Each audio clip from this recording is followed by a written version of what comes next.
Morning to you all. As we have got late, it is better to start our presentation rather than pressing the high-ups seated in the dais and everyone is present in the audience. Dear audience, at the outset of my presentation, I want to show you the global economic growth as compared to our country's economic growth. But it's difficult to me to see from here.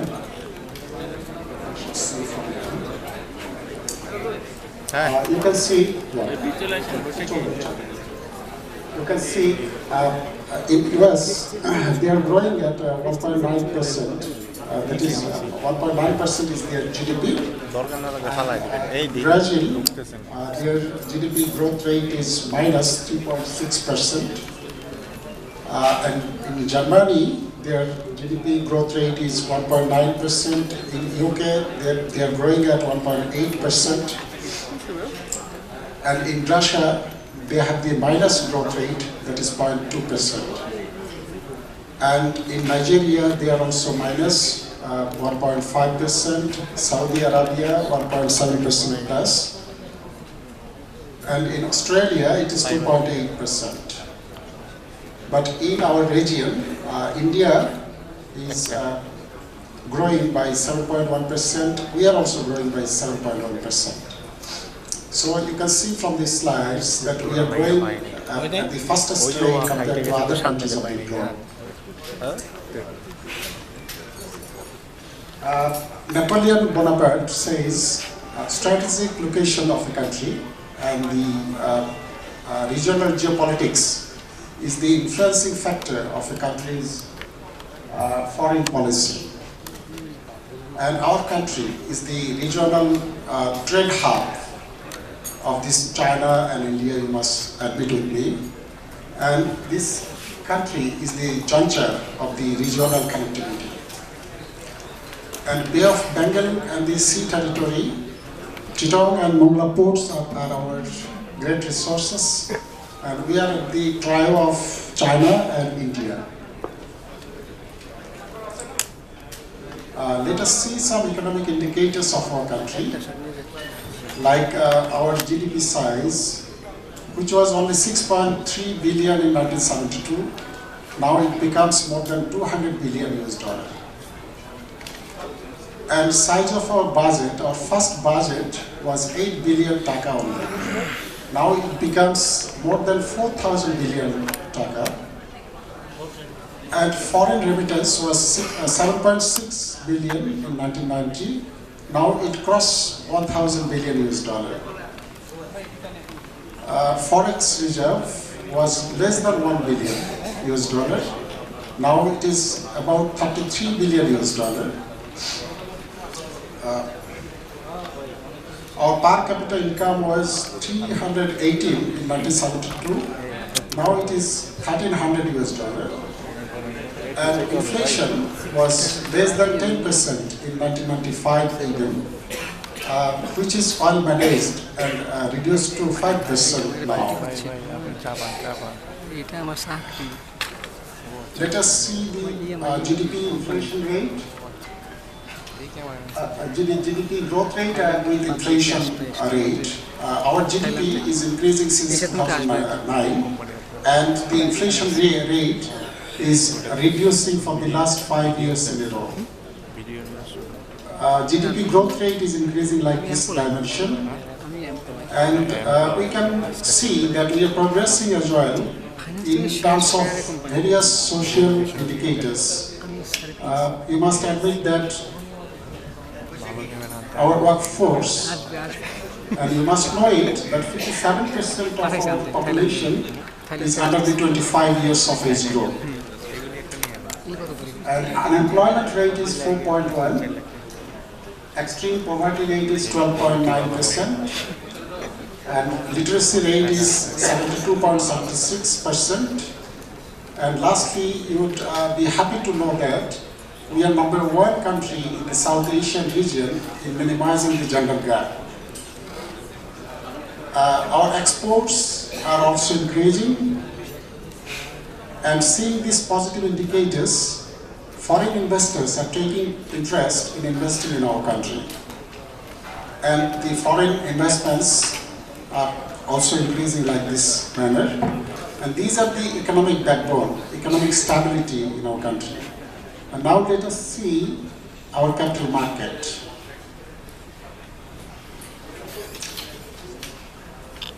Our capital market, we are the second but one, we are the last but one in terms of market capitalization.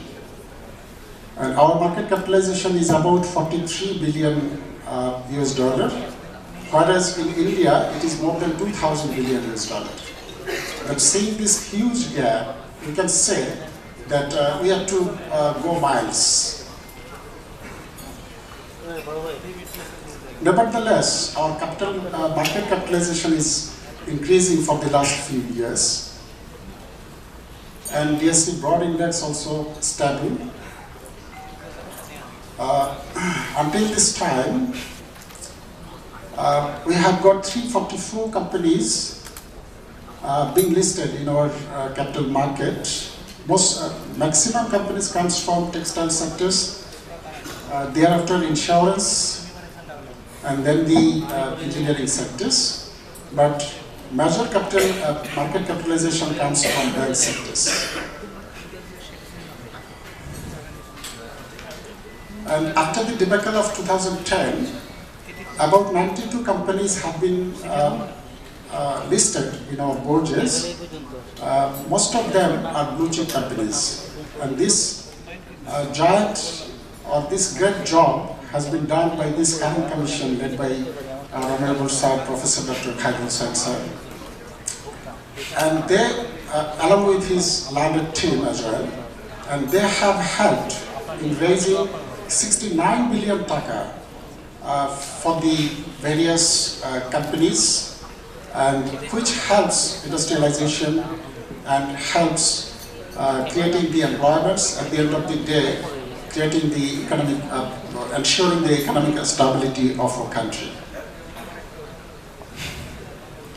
After debacle 2010, market capitalization has been continuously falling, but after the great effort given by the regulator, in recent years it is bouncing back, but we have to grow further. And you can see here, and you must know that capital market is the main propeller of an economic development, which helps industrialization and contributes a lot to the GDP. Our country's market capitalization is only 21% compared to our GDP. Other way around, we can say that our capital market is 1/5 of our GDP. And in India, it is 70%. In Thailand, it is 93%. And in Malaysia, it is 120%. And in Singapore, their capital market is double of their GDP.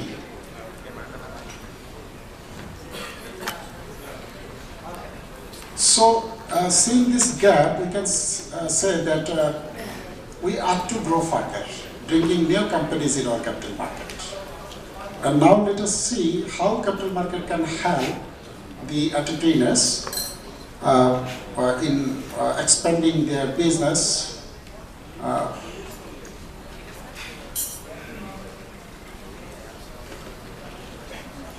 And you as an entrepreneur can seek finance for project implementation, like infrastructure development, procurement of machineries, and for doing PMRE in your project, for meeting your working capital requirement, and repayment of your loan, and taking over of other projects. And this finance requirement could be met through equity, like public offering, IPO, RPO, rights issue, prep shares, private equity, and for the governments, they can also raise their fund through securitization of their mega projects like Padma Breeze, Jamuna Breeze, or giant power plant projects, etc. And you as entrepreneur, you can take finance through issuing debt like bond, bridge finance, and bank loan from our country as well as cross-border banks. These are the products available in our capital market, and these are the preconditions of enjoying the various types of products. I should leave these blocks for your further study as we have time constraints. So rather, I would suggest you to appoint issue managers, and you can take good guidance from the issue managers. And we just see the IPO and its benefits.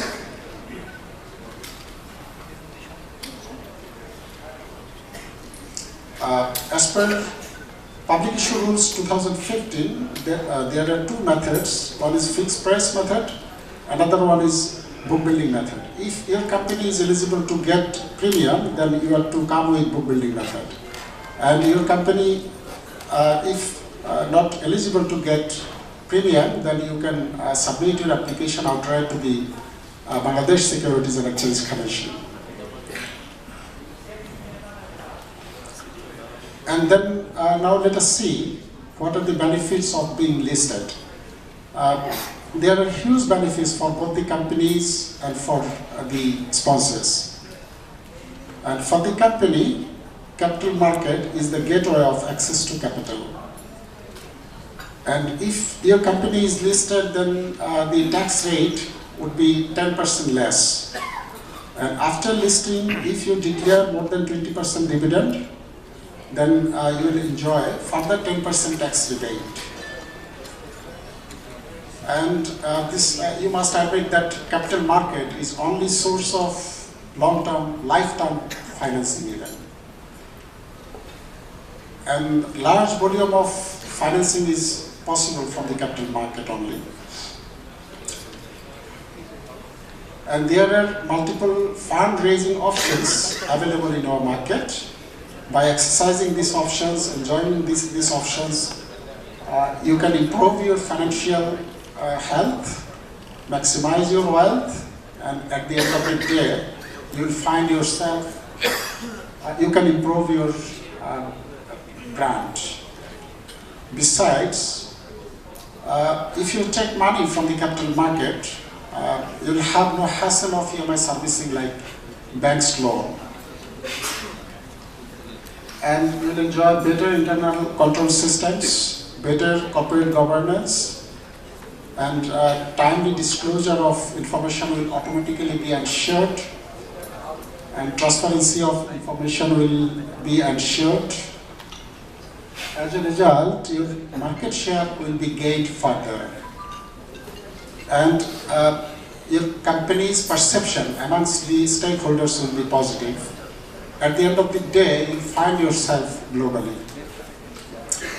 Besides the company, as sponsors, you can have some sort of benefits, like you can maximize your wealth easily, and your listed shares are eligible for collateral or security when you go to bank for your further finance. And listed shares are as good as liquid money. And markets are available for your shares, and perception about you amongst the stakeholders and in the society will be positive. And if you do not have any sort of benefit after listing, you can quit easily from your investment.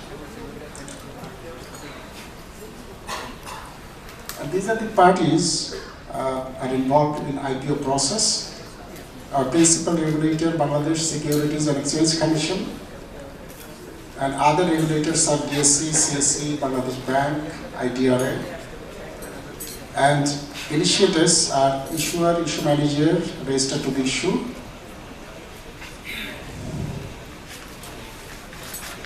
Facilitators are auditor, credit rating agencies, corporate governance certifying agencies, valuers. Lastly, other parties are underwriters, bankers to the issue, post-issue managers.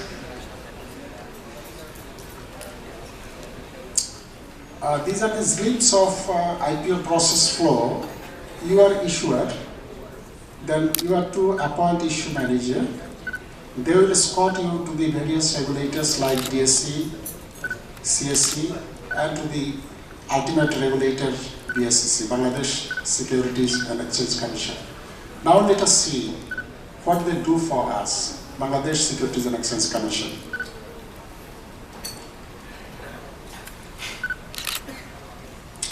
BSEC, the benefactor of our capital market.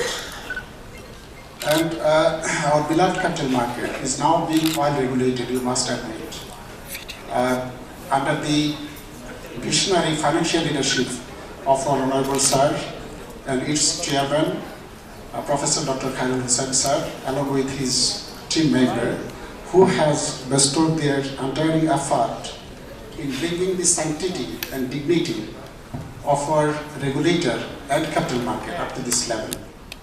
And of course, the whole thing has been guided by the Honorable Finance Minister, A.M. Mohit Sir.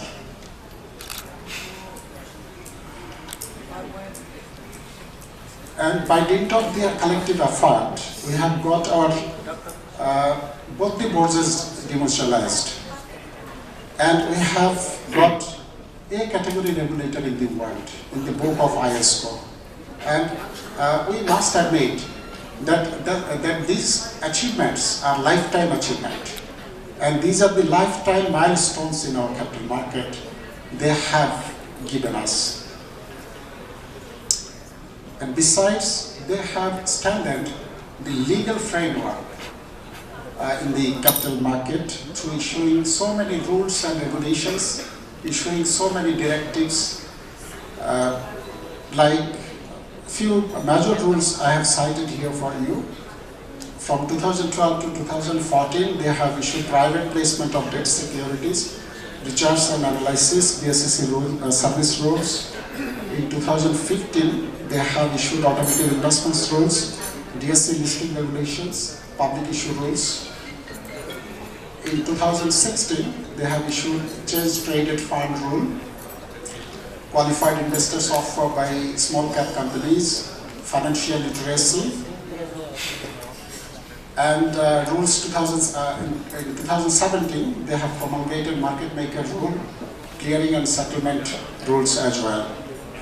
So seeing this infrastructure in our capital market they have built for us, and seeing the economic stability of our country, we can see what the country's other part feels about us.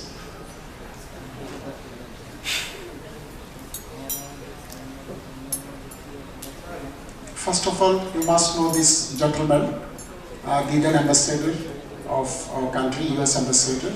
He has said that we are the nexus of the regional trade, inter-regional trade, and he has treated us as the Asian tiger.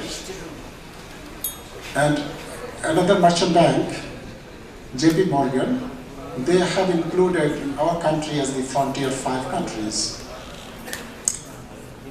And another merchant banks, Goldman Sachs, considered us next 11 countries, next 11 nations, and they have also indicated that few of the countries of next 11 may be the rival of the G7 countries. And UK-based Business Insider, they have uttered so many good words about our country. I can leave you a moment to see the words they have uttered for us.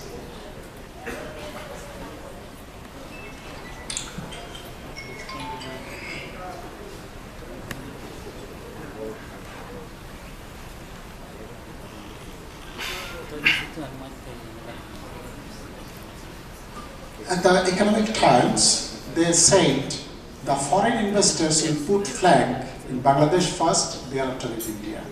So these are the achievements of our country's economy as well as our capital market.